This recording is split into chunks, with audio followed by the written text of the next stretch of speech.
ये दुनिया के लोग कहते हैं ना कि पितृदोष लग गया, पितृदोष लग गया, पितृदोष लग गया, ये लोग कहते हैं अपनी जगह पर शास्त्र नहीं कहता कि पितृदोष लगा। शास्त्र कहता है कि हमारे घर के पितर, हमारे घर के पूर्वज हमको देखकर हमेशा खुश होते हैं, कभी बद्दुआ नहीं देते हैं, कभी बद्दुआ नहीं।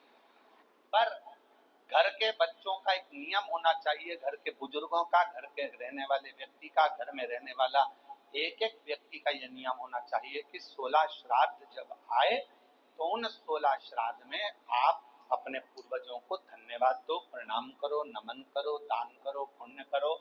कुछ ना बने तो कम से कम गौ माता को एक रोटी गुड़ रखकर, शक्कर रखकर, मीठा रखकर गौ माता को 16 दिन में एक दिन तो कम से कम गौ माता को रोटी दो श्राद्ध के बाद।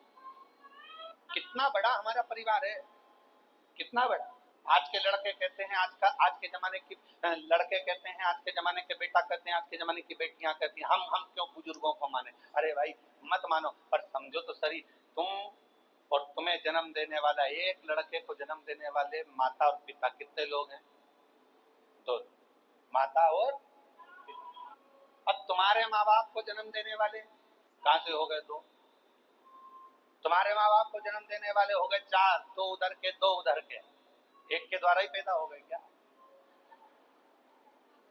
बोलो बोलो, सही है कि गलत है? समझे बोलो। उधर जैसे पत्नी है तो इसके माँ बाप, तभी तो पत्नी हुई है, फिर पति, इसके माँ बाप, तो 2 के कितने हो गए? 4। अब उनके दादाजी के निकालो तो दादा के कितने हो गए? 8 उधर के। ऐसे अंदाजा लगाओ 7 पीढ़ी, ऐसे अंदाजा लगाओ 7 पीढ़ी का, और 7 पीढ़ी का अंदाजा लगाकर देखोगे तो मालूम पड़ेगा कि जितना 7 पीढ़ी के अंतर्गत जो पूर्वजों का एक तत्व सब में रहा है, वो तत्व हम में भी रहता है। जैसे पिताजी को चिड़चिड़पन रहा है तो वो पिताजी को भी रहेगा, उसकी औलाद को भी रहेगा, उसके पोते को भी रहेगा, उसकी पोती को भी रहेगा। ये नियम है, वहीं से चला आ रहा है, इसको कोई रोक नहीं सकता। अब इसको तुम सोचो, पत्नी सोचे मैं अपने पति का चिड़चिड़पन खत्म कर दूं, या पति सोचे मैं अपनी पत्नी का चिड़चिड़पन खत्म कर दूं, तो नहीं हो सकता। ये पूर्व का चला आ रहा है, 7 पीढ़ी का। थोड़ा ना थोड़ा, थोड़ा ना थोड़ा, थोड़ा ना थोड़ा हमारे शरीर में रहता है। जब माता पिता का वो तत्व हमारे शरीर में रहता है तो हमारा फर्ज बनता है कि जब हम श्राद्ध पक्ष में गौ माता को अगर एक रोटी देते हैं तो ये सबको उसका फल मिल जाता है और पितरों का कल्याण हो जाता है।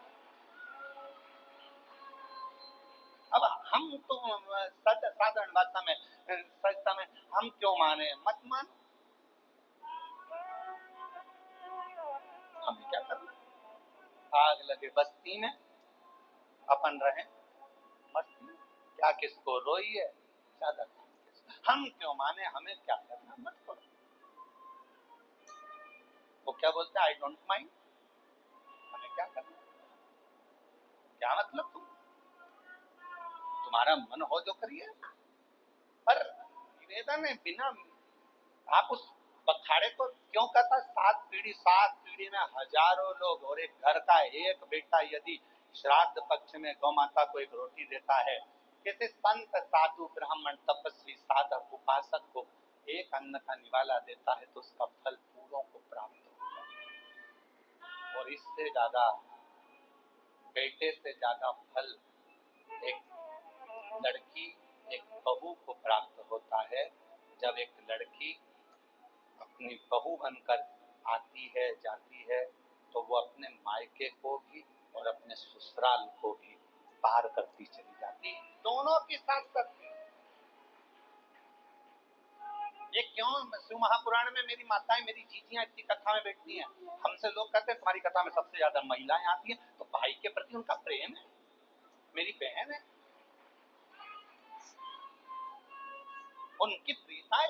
तो कहा आपकी कथा में सबसे ज्यादा महिलाएं जाती है, सबसे ज्यादा महिलाएं, तो उनका प्रेम है, मेरी जीजियां है, मेरी बहन है, प्रेम है उनका, और उनका आना जरूरी है। क्योंकि एक नारी जब कथा श्रवण करती है तो वो ससुराल की भी 7 पीढ़ी को तार देती है और मायके की भी 7 पीढ़ी को तार देती है। ये स्नेह और उनका हृदय वो भाव से जो पुकार रही हैं, भाव से जो भगवत भजन कर रही हैं, उसको प्राप्त